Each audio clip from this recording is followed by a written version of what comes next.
سلام دوستای عزیز، به کلاس خودتون خوش اومدید. بنده لیلا هستم، مدرس ریاضی. حالا میخوایم اینجا توضیح میدیم در مورد سر اصل مطلب. اینجا میخوایم توضیح بدیم در مورد گشتاورها، تابع مورد گشتاور و اینکه بدونیم اصلا دونستن یا ندونستن چه تأثیری تو زندگی ما داره.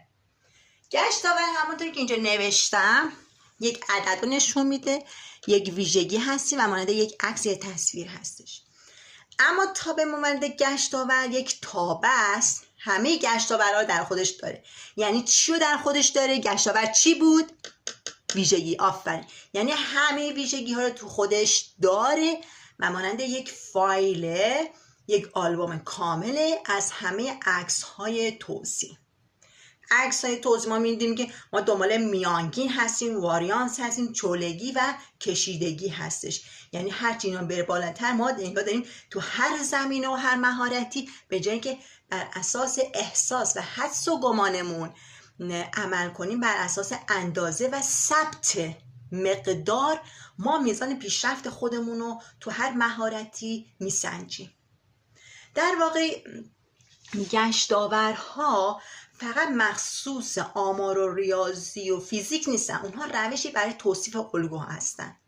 به طور مثال در رقص الگوی کیفیت رو اجرا رو توصیف می‌کنه، در مدیتیشن الگوی آرامش ذهنی و در نقاشی کیفیت آثار، الگوی کیفیت آثار و در اقتصادم که مسلماً الگوی درآمد و ریسک.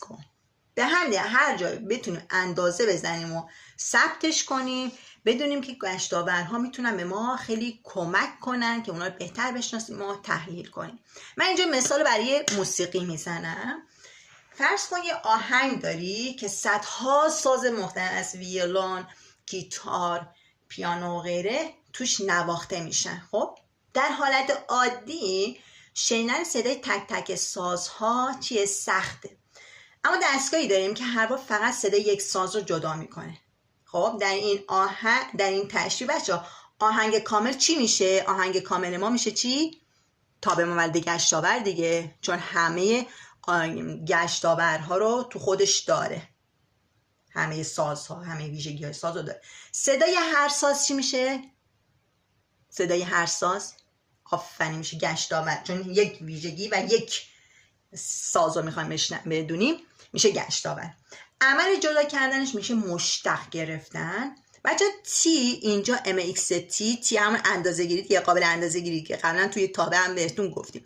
اینجا تی تایم نیستش، اینجا یک کلید تنظیمه که باعث میشه همه گشتاورها توی یک تابع